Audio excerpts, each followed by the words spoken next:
Then we have another issue that has nothing to do with the credit crisis. It's an old issue. It goes all the way back to 1974, when the ERISA Act was enacted by Congress. Before 1974, there were such things as 401ks, but they were retirement vehicles that were used largely by the very wealthy. And then in 1974, the ERISA Act was passed, and we pretty much as a nation moved from a defined benefit retirement system to a defined contribution retirement system. We all know what the difference is between those two. We've heard it bandied about.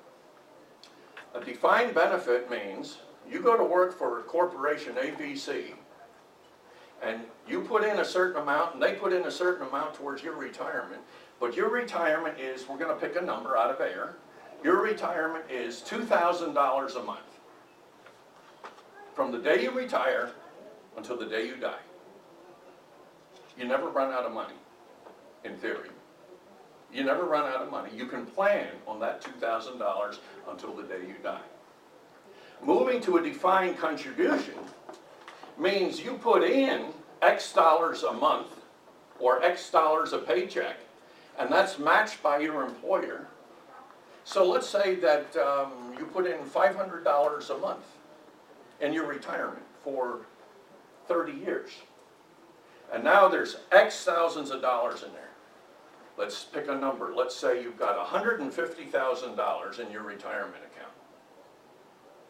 And you get X amount of that a month at the time you retire until it's gone.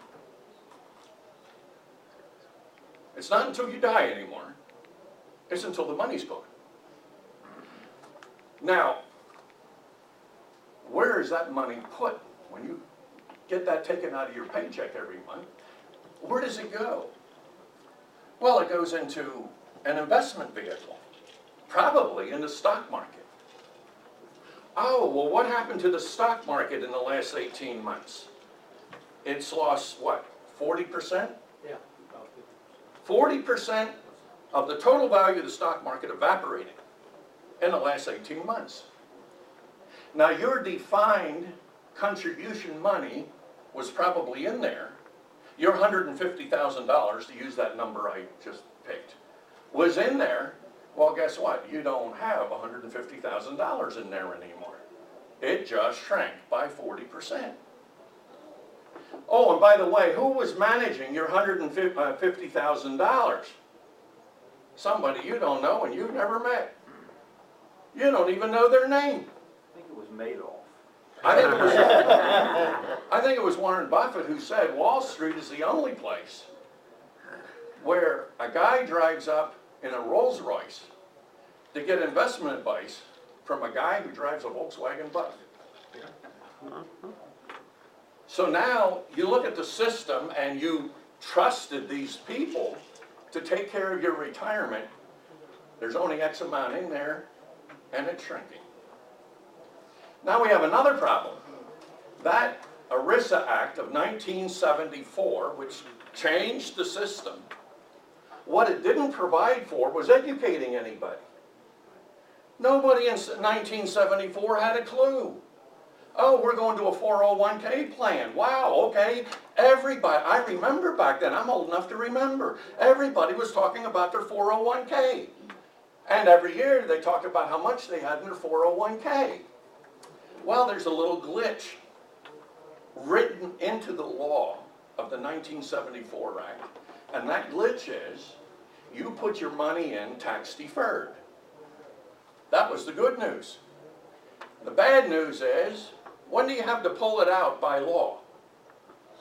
72. I think when you turn 70 and 72. 72? No, 70 unless they. Oh, 70? Okay.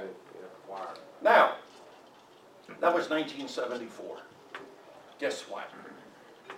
There are about 12 million Americans who soon, in the next couple of years, have to start by law. They are required to withdraw that money. Why?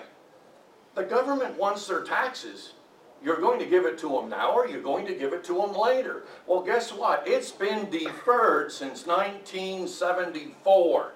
And guess who's waiting to get paid? The federal government. Now, where did that money get put? In the stock market. Now you want to pull it out. First of all, 40% of it just evaporated in the last 18 months.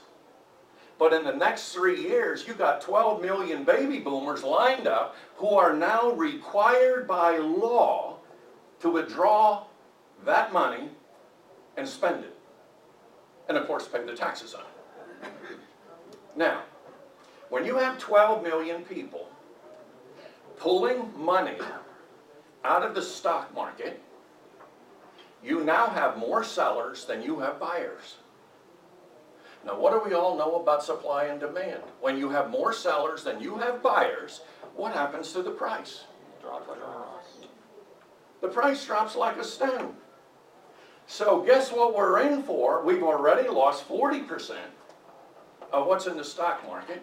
Guess what we're in for in about the next 3 to 4 years?